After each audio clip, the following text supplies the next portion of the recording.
नमस्कार दोस्तों, मेरा नाम अनिल शर्मा है, मेरे साथ आनंद शर्मा जी। बॉस, आपका बहुत बहुत स्वागत है। धन्यवाद। सर, मेरा लग रहा है, मैं देख रहा हूँ काफ़ी भीड़ भी हो रही है, खूब लोग आ रहे हैं। आपको लगता है इन मेलों से लोगों की अवेयरनेस बढ़ रही है? निश्चित रूप से बढ़ रही है और हमारी जो चिकित्सा पद्धति के बारे में जो धारणाएं हैं लोगों की कि इनका क्षेत्र काफ़ी सीमित है, तो इस मेलों के माध्यम से हम हमारी चिकित्सा पद्धति की जो भी विशिष्टताएं हैं, जो जिनका क्लिनिकली इम्पोर्टेंस है और विभिन्न प्रकार की विधाएं हैं, उनको हम एक ही जगह लगा के लोगों को अलग अलग तरीके से उनसे परिचय भी करा रहे हैं और उनको लाभान्वित भी कर रहे हैं। सर, कौन कौन सी विधा है आप? हमारे मुख्य रूप से जैसे आपने पंचकर्म तो काफ़ी पॉपुलर हो गया आज के टाइम पे। उसके अलावा जो आजकल जो दर्द कई तरह के होते हैं, उनके लिए एक मरम चिकित्सा की भी एक स्टॉल लगाई हुई है, ऑस्टियोपैथी भी है, एक आयुर्वेद की न्यूरोथेरेपी भी है। वो उनके माध्यम से उस नाड़ी से संबंधित जो भी वेदनाएं होती हैं अलग अलग तरह की, उनमें इंस्टेंट लाभ हो रहा है। और यहाँ जितने भी लोग आ रहे हैं उनका जो भी इन विधाओं के माध्यम से उपचार किया जा रहा है, उनको तत्काल फायदा मिल रहा है। सर, कोविड के बाद आयुर्वेद काफ़ी बढ़ा है, लोग आयुर्वेद की तरफ काफ़ी आकर्षित हुए हैं, लेकिन अब हो रहा क्या है सर? आप फ़ोन खोलिए, एक आ गया कि आप खजूर खूब खाइए, इसमें ये चीज़ें मिलती हैं, ये चीज़ें मिलती हैं। सर, न तो ये पता लगता है कि आप कितना खाइए। लगातार लोग है ना, इतने डॉक्टर्स निकल के आ रहे हैं सर, समझ में नहीं आ रहा कि इतने आयुर्वेद के डॉक्टर्स हैं क्या, और जो नहीं भी हैं ना, वो चीज़ें उनको शेयर कर रहे हैं। मैं तो इसके बारे में ये कहना चाहूँगा कि अगर मानो जो भी हमारे खाने के तौर तरीके हैं या कौन सी खाने की वस्तु में किस तरह की तासीर है, कौन से आदमी के लिए कितना मुनासिब है उसको कितने टाइम तक खाना, ये सीधे न करके किसी विशेषज्ञ की परामर्श के बाद में लें, जिससे कि एक दो चीज़ मिलेगी। एक तो अनावश्यक रूप से उनको हानि नहीं होगी और दूसरे नंबर पे उस वस्तु का जिसको हम प्रयोग में ले रहे हैं उसका वास्तविक लाभ मिलेगा। हाँ, प्रचार प्रसार की पिछले दिनों में ज़रूर कमी थी, लेकिन अब ये जो आप कमी बता रहे हो ये आने वाले टाइम में आपको नहीं दिखेगी।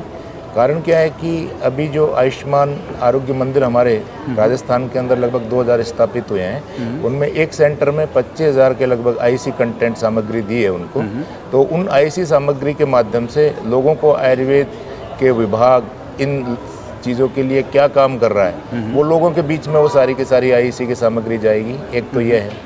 दूसरी जो प्रचार प्रसार की बात, वो माउथ पब्लिसिटी ज़्यादा इम्पोर्टेंट है। अगर मानो किसी के आयुर्वेद वाले के पास में कोई व्यक्ति आता है और उसको वो ठीक करता है, तो उसका वास्तविक प्रचार का लाभ उसको मिलता है। तो वो दोनों तरह की चीज़ें आपको आने वाले टाइम में देखने को मिलेंगी। कहीं भी देखते हैं ना, वही हाँ, ये ज़रूरी है क्योंकि लोग सर पहुंच नहीं पाते हैं, और अगर वहाँ आयुर्वेद हॉस्पिटल में जाएँ तो साइड इफेक्ट। सर, क्या सच में ही साइड इफ़ेक्ट्स नहीं होते हैं इन चीज़ों से? दरअसल क्या है कि जैसे हमारी जो दवाइयाँ हैं या जिनको औषधि कहते हैं, ये सकारात्मक काम करती है, कोई भी चीज़ों को खिलाफत में काम नहीं करती। और जब सकारात्मक काम करती है तो इनको जो प्रभाव है वो भी थोड़ा टाइम लगता है दिखने में।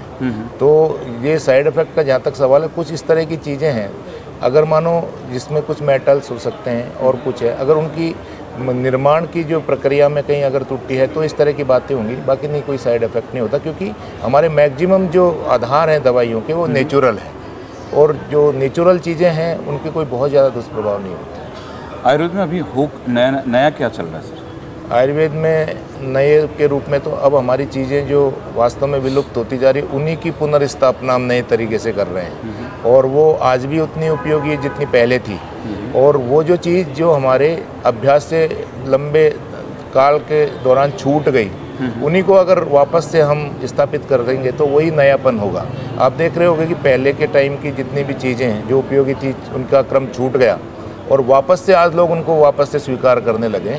तो इसका मतलब दो होते हैं। एक तो ये है कि उनका महत्व तो पहले भी था, आज भी है, लेकिन कुछ कारणों से जो दूसरी नई वस्तुओं के प्रति स्वाभाविक आकर्षण के कारण उनके अभ्यास को हमने छोड़ दिया था, वो वापस पुनर्स्थापित हो रही है। यही सबसे बड़ा नयापन। आयुर्वेद की दवाइयाँ बहुत महंगी पड़ती हैं सर? नहीं, आयुर्वेद की दवाई बहुत सस्ती है, और बहुत सारी दवाइयाँ तो हमारी किचन और हमारे आसपास जो मिलने वाले वातावरण है उसमें ही मिलती है। सवाल इस बात का है कि हम उनको पहचानें, और पहचानने के बाद जो भी हमारे आयुर्वेद विशेषज्ञ हैं जो उनके बारे में गुण धर्मों के बारे में बताते हैं, उनका हम प्रयोग करें। तो इतना ये महंगी दवाई नहीं है। यानी आपके किचन से भी आप ठीक हो सकते हैं? बहुत सारी चीज़ें हमारी किचन में अवेलेबल होती है। हमारे जो परिसर है उसी में आपको ताज्जुब होगा कि जब ये कोविड का टाइम आया था तो गिलोय जो स्वाभाविक रूप से लगती है कितनी इस्तेमाल की गई, और उससे पहले भी गिलोय थी, लेकिन जब लोगों को उसके महत्व का पता चला, लोगों ने उसका उपयोग किया, उससे लाभ मिलने लगे, तो निश्चित रूप से वो मिली तो कोई ज़्यादा महंगा जैसा कुछ नज़र नहीं आया। तो ये वास्तविक स्थिति है कि हमें सही चीज़ को सही तरीके से पहचानना पड़ेगा, उनके उपयोग के बारे में जानना पड़ेगा, तब जाके हमें इसकी वास्तविक स्थिति का पता लगेगा। आनंद शर्मा जी ने कहा कि आयुर्वेद इतना महंगा नहीं है, आयुर्वेद के कोई साइड इफ़ेक्ट्स नहीं हैं। अगर आप ठीक होना चाहते हैं तो आपके किचन में भी वो सारी चीज़ें मिल जाएंगी। लेकिन आप जो ये वीडियोस वगैरह देखते हैं उनको देख करके आप सीधा इलाज ना करें और किसी अच्छे से आयुर्वेद के डॉक्टर से मिलें, तो वो आपको सारी चीज़ें बता देंगे जिससे आप आसानी से ठीक हो सकते हैं। थोड़ा समय ज़रूर लग सकता है लेकिन इलाज पूर्णतः होता है सर। बिल्कुल होता है, बिल्कुल होता है। दरअसल हमारी जो चिकित्सा पद्धति है वो स्वास्थ्य प्रधान चिकित्सा पद्धति है, जिसमें स्वस्थ रहने के तौर तरीके, खान पान के तौर तरीके, रहन सहन के तौर तरीके, और यहाँ तक कि आजकल तो आचार विचार पर भी हमारा बड़ा जोर देने लगा है। और आप जो खाने पीने की बात कर रहे हैं, इनके प्रति लोगों में अवेयरनेस बहुत बढ़ी है। खाने पीने के अभ्यास को लोगों ने सुधारा है, रहन सहन के तरीकों को भी लोगों ने सुधारा है। लेकिन अब तीसरा एक जो बहुत महत्वपूर्ण बिंदु निकल के आ रहा है वो है आचार विचार। अगर हम बहुत गुस्सा करेंगे, बहुत ईर्ष्या करेंगे, बहुत कुंठाएं पालेंगे, बहुत तनाव पालेंगे, तो ये चीज़ें भी हमारे किसी न किसी रूप में स्वास्थ्य को प्रभावित करती है। तो हमें एज ए होल रहन सहन को, खान पान को, आचार विचार को, तीनों को संतुलित तरीके से रखना पड़ेगा अगर हम स्वास्थ्य और दीर्घायु चाहते हैं। चलिए, मुझे लगता है सर जो भी आपको सुनेंगे वो आपकी बात को समझेंगे, अपने आचार विचार को भी ठीक रखेंगे।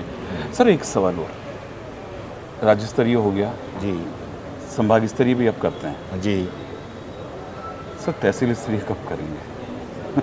सर एक नहीं, मतलब सही- क्या होता है कि अब मैं जैसे नवलगढ़ से हूँ सर, जी ठीक है, यहाँ रहता हूँ, बात अलग है, जी। लेकिन जयपुर नहीं आऊँगा, जयपुर नहीं आऊँगा सर, जी है ना। गांव में अगर होता है ना तो वो चीज़ सर जल्दी लोग पहुंच जाते हैं। बिल्कुल सही कह रहे हो आप। और अगर एक चीज़ और सर, अगर गांव में भी ना करें ना तो सर एक अगर प्रचार प्रसार किया जाए, वहाँ जो डॉक्टर हैं चाहे एक दिन कैंप रख लें या 2 दिन कैंप रख लें, इससे भी बड़ा फर्क पड़ता कैंप्स तो हम करते हैं रेगुलर, हर जिले पे भी करते हैं, जिलों में भी छोटे छोटे गांवों में करते हैं। हमारे विभाग की नियमित एक्टिविटी है 10 दिवसीय हम अर्स बगंदर का कैंप करते हैं, जिसमें आपने सुना होगा कि मस्सा हो जाता है, बगंदर नाशूर हो जाता है, उनका हम वहीं पे इलाज करते हैं। 10 दिन का हमारा कैंप होता है और वहीं पे हम ऑपरेशन भी करते हैं, और उस कैंप की बहुत अच्छी सफलता है। और हर प्रतिवर्ष मतलब एक कैंप में हमारे 70 से 75 ऑपरेशन एवरेज होते हैं। तो आप लगा लो कि लगभग हम 40 कैंप लगाते हैं, तो आप 40 कैंप के हिसाब से देख सकते हैं, तो हमारे करीब 3-4 हज़ार ऑपरेशन हर साल हम करते हैं इनके, और उनका लोगों को लाभ भी मिलता है। बड़ी उपलब्धि है सर, हाँ, 3-4 बड़ी, हाँ, और बिल्कुल ये रेगुलर हमारे विभाग की गतिविधि का एक हिस्सा है, और हर वर्ष करते हैं, हर जिले के लेवल पे करते हैं। जिले पे नहीं कह रहे, गाँव में करते हैं, छोटे गाँव में जाके करते हैं, और लोग आते हैं और उनका फ़ायदा उठाते हैं। मैं तो कहूँगा सर कि 4 की जगह 40 होने चाहिए, जिससे लोगों को सर फ़ायदा मिले, क्योंकि एलोपैथी से लोग एक बात है, एलोपैथिक वास्तव में जीवनदायिनी पद्धति है, इसमें कोई नकार भी नहीं सकता इसको, क्योंकि जब हमें आते की स्थिति में जीवन के साथ जुड़ाव और जीवन को बचाने का सवाल आता है, तो यही पैथी हमें फ़ायदा करती है, इसमें कोई डाउट भी नहीं है। लेकिन अब वो टाइम आ गया है कि हम एक दूसरी पैथियों के पूरक बनकर एक समग्र स्वास्थ्य से लोगों को लाभान्वित करें। हम किसी एक पैथी को ये नहीं कहें कि ये अच्छी है, सब पैथियों में अपनी अच्छाइयाँ हैं।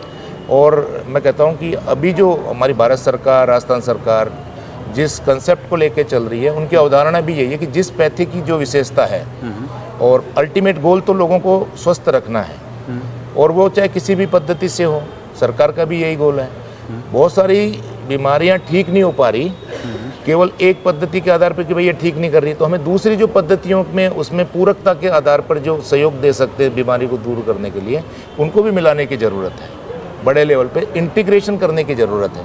अगर हम इस तरह से जो भी पद्धतियों की जो विशेषताएं हैं, उनको यदि समग्र रूप से प्रस्तुत करेंगे, तो जो स्वास्थ्य का लक्ष्य है हम बहुत आसानी से प्राप्त कर पाएंगे। चलिए सर, मुझे लगता है कि लोग समझेंगे इसको और अपनाएंगे भी। आपने हमें समय दिया उसके लिए बहुत बहुत थैंक यू, बहुत बहुत धन्यवाद।